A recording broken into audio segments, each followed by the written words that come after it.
So we have understood the importance of regular expression. We have also seen Google text-to-speech conversion, which will be using those modules or libraries in our virtual assistant project. But make sure that even we have the plus and star importance in regular expression. Even you go for curly braces. I just left it for you. What happens if you use this curly braces here? Because in curly braces you specifically tell the number of digits only. That is the reason I left it for you. If you have any doubt, you can just check it yourself, because I just wanted to execute this particular cell. So I don't want to see all these remaining things. What I'll do, I'll just keep everything as comment, and I'll just make only particular this two lines to be executed. I mean these three lines. So when I gave curly braces, that means automatically you'll be getting only 2 digits. Let me prove it. Execute. So there you go, you get only 2 digits. Automatically you see only 2 digits. That's where I left it for you. So that is how you can use this sequence characters and meta characters grouping. Then you can extract the particular pattern, right? So this is how we worked on regular expressions, because this is very important when you are thinking to divert your stream towards or working on any projects related to text analysis. Regular expressions is the first and foremost thing you should learn. Sequence characters, meta characters, where you can just increase the pattern and work on it. So I'll just give the PPT. You can just see the patterns over there. You can just make sure you can write the same code in a very different way, right? Now let's understand a very important concept, where for building any projects, it is the first and foremost thing in development point of view to do is to create a virtual environment. Because generally, why should we go for creating virtual environment? Because if you see, the version of Python I am using is 3.7.8. You may using 3.9 or 3.8. Suppose if we have any dependencies issues, that is where Python applications will often use packages and modules that doesn't come with the standard library. That is the reason application may sometimes need a specific version. That's the reason even people nowadays use Python 2 version. Why?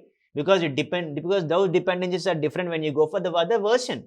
That is the reason the first and foremost thing is to create a virtual environment. Because what do you say virtual? It is not existing, right? Within your command prompt, within your environment, you are creating another environment. Something like you install another OS, right? Dual OS. In the same way, we do the same thing here, because virtual environment is basically a self-contained directory tree that contains a Python installation, which will have the library and script files, where that is suitable only for the particular Python version, along with the number of additional packages. So now we'll create our virtual environment.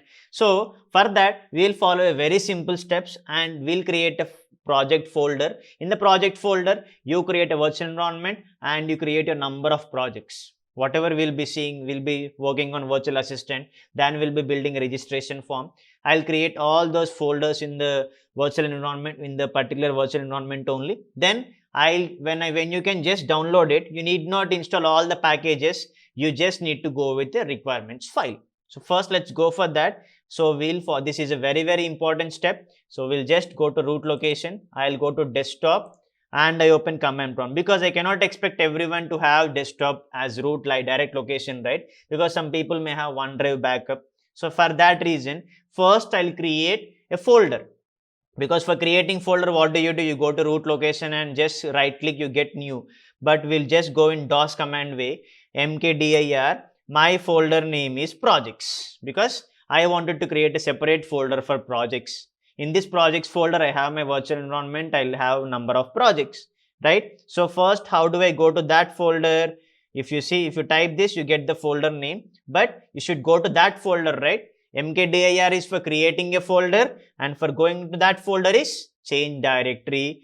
Just type first two letters. You get the shortcut over there. Just enter into it. So here we are trying to create our virtual environment along with a project folder. There you go. So first let's try to create a project folder.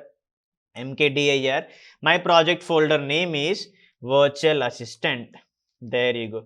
Virtual assistant. It's up to you. You can create anything. So in this folder you have virtual assistant. There you go. And even you can check in your root location also. When you open your root location, you see projects, you have your virtual assistant. Good. But now we should create a virtual environment. So for that, what you will try to do is you will just follow a very simple step. First, we will install our virtual environment. That you will do with pip install. Pip stands for Python install packages. You should have Python path set to environment variables. Then only pip is the command which will be recognized. So pip install virtual env. That is nothing but virtual environment. Then automatically you could see requirement satisfied. So if you are using it for the first time, you can see some couple of install files over there. It is fine. Now automatically I should create a virtual environment. So you should give the virtual environment name virtual env. I'll try to give environment name as my name itself. I just make it as Saket. Then automatically you will be seeing a folder being created. See, created a virtual environment, C Python, because Python is taken its roots from C. Destination is in this location. That means you should see two folders along with virtual assistant. You should see Saket folder also. There you go. That means when you open this folder, you will be able to see the libraries, site packages, all of this automatically you can see. Now, whatever the libraries you install, directly you can freeze them into your requirements text file, right? So this is you have created a virtual environment. But how do you enter into that? You are still in command prompt only. You should enter into the virtual environment. So for that, you need to activate your virtual environment. We have so many shortcuts over there. I'll tell a very simple way. Just give dot, and how do you enter into the path in Windows? You give slash. What is the environment name? It is Saket, right? Just type Saket, or you can just give tab. You get all the folders over there. And in that, your scripts is the location, right? That's how we are activating it. Just type scripts. You can see the same thing over there. And tell your environment to be activated. Just give activate. Automatically you will be entering from your command prompt this location to your terminal, to your environment. Hit enter, automatically you could see, there you go. You see in parentheses, that means you have entered into this environment. Now you are in this environment, then automatically you could see how do you create the packages. Whatever you create, you can just freeze them into your particular project folder. What is a project folder? Virtual assistant. Saket is your environment, my environment, right? Even if you wanted to come out of the environment, you can use a simple shortcut, that is deactivate. Activate is for activating into it, and if you just give deactivate, you'll be coming out of it. That's very simple, right? Even you can use up arrow to enter into the environment. Now I'll enter into environment. Now in this environment, first let's try to create a simple library, and I should freeze them into my requirements.txt. So for that, I'll just show, first I'll enter into my project file, which is virtual assistant, cd space virtual assistant. Now I just create a simple pip install. I just give pip install. I just try to give our Google text to speech GTTS. There you go. Then automatically it will be installed with it. It tells you collecting all those files, collecting using cache. It will be collected automatically. If you are doing it for the first time, you can see all of them. So don't worry about the version things. Let's find. And now if I want to see what is the version of packages I already have, you can just give pip. You can go for freeze. Then automatically you could see all the packages, all the libraries which you have installed. Then you can see along with the versions. Then I should make, if you want to use whatever the versions I am using, then I should have a text requirements.txt file, right? That means requirements file for your particular projects. You should be in your environment, and you should make sure that these names should be entered into it. Then automatically you can directly give freeze. Even if you go for pip list, it will automatically give you the list of all packages along with the versions in the same way. Don't worry about the warnings. That means it is telling you to upgrade. You can just use this pip install upgrade pip. It's fine. Now I wanted to freeze these version which I am trying to use. I wanted to just make sure whatever the versions I am using, that should be saved in a location. That means I just give pip freeze. Then I'll just go for greater than symbol. I'll just give requirements.txt, any file name. Then automatically you could see whatever the packages you have along with the versions, that will be dumped into this text file. Let me hit enter.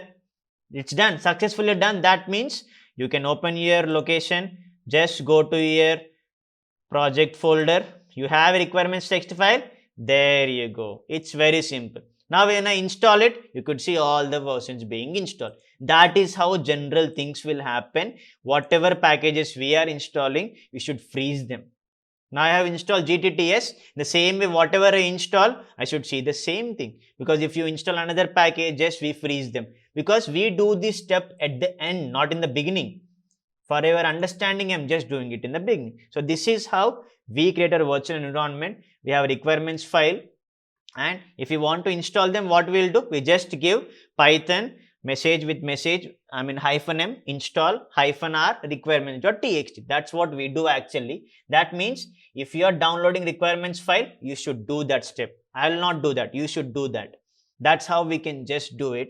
So this is how we have created a virtual environment, and now we'll start creating our Python file in it, because this is our folder where I'll have all my Python files. Then only automatically it will see. When I give pip list, it will give me the list of all packages which I've installed.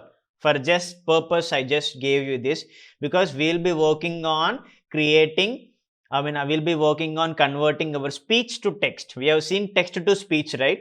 Whatever we speak, it should be written in the format of text. That's where we'll start with that. Then we'll be going for fetching data from the web. We'll ask our virtual assistant to open a web browser. We'll do all those things. But first thing is, you need to create a virtual environment, and whatever you do, just be in the environment only. Because if you see, when I give Python -- version, I get only Python version. And when I come out of this environment, when I give deactivate Saket, and if I ask it to pip freeze, now I'm not in that environment. If I give pip freeze, I get all the packages, because these packages are not present in my environment, right? These are present only in the default Python. That is the main important thing of entering into virtual environment, because whatever we need, we'll only use them. We'll not go for all of them. That is the main important thing. So first, if you want to enter into virtual environment, just make sure we are in the project folder. Just give the environment name and just go for scripts, and just make sure that you activate it. That's how you enter into your virtual environment. Now we'll be starting with installing some other packages, where first we'll make sure whatever we give the speech, it should be written as a text format. Then it should start communicating with us. That is how we start building our virtual assistant. I hope you have enjoyed watching it. If you have liked our content, please do hit like button and do subscribe to our YouTube channel for more useful content and exciting updates. If you want to learn such practical content at an affordable cost with Microsoft certification and instructor support, please register at academy.codenan.com. You can also download app from Play Store as Codenan. Never hesitate to raise queries in the comment section, and please do reply with your suggestions for more practical videos. We'll be happy to come up with it. Thank you.